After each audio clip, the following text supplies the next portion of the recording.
Welcome to part 5 and your 7th interaction in your sales process. So by now, you've had a lot of time to work with your customer, to talk about discovery, to figure out what's going on in their business and their market and their strategies and all this really great information. You've basically been a sponge. You've been collecting and absorbing information for the first 6 interactions. Now, in the 7th interaction, we're introducing the solution presentation. So we're not quite at the proposal stage yet. So if you've been getting antsy of like, when do I deliver a proposal? When do I start quoting my customer? We're not quite there yet, but we're really, really close. The solution presentation is going to be where the tide turns from you absorbing information to now you're going to start your actual sales process.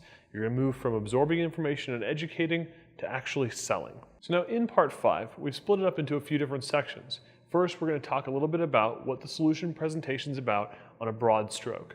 And then we're going to move into what your objective is specifically in the solution presentation and what you're trying to get accomplished.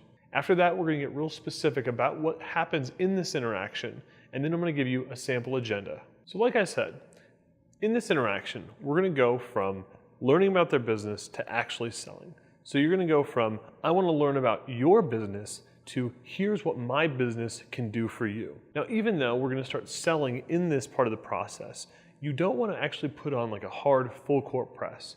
Consultative selling is all about, listening a lot, learning about your customer and responding to their needs. So you're not just going to start pushing services down their throat. This is all about you taking all of the different things you learned about during discovery, tying them together, kind of wrapping them up in a nice little package and presenting them to your prospect to basically say, here's what I learned and here's how I can help you. Now, before we go into specifically what you're going to be doing in the solution presentation, I don't want to give you the idea that this presentation is you going into your prospective client's office, standing up in front of them with a PowerPoint and a laser pointer and lecturing to them for an hour. Just because I call it a presentation doesn't mean that you're doing that. Basically what you're doing is you're going to be presenting some of your findings to them, but you want to keep this a very face-to-face, a very comfortable and conversation style presentation. You want to put yourself in the middle of the action. So you want to avoid a situation where the entire company is in one end of the table and you're all the way on the other end of the table, and then you've got your PowerPoint up there. You want to be really close together.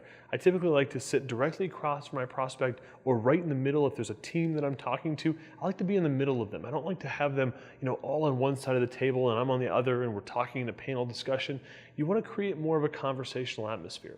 So before we go into the solution presentation, I just wanted to kind of get you to understand that this is not some kind of traditional presentation. This is a little bit different than that.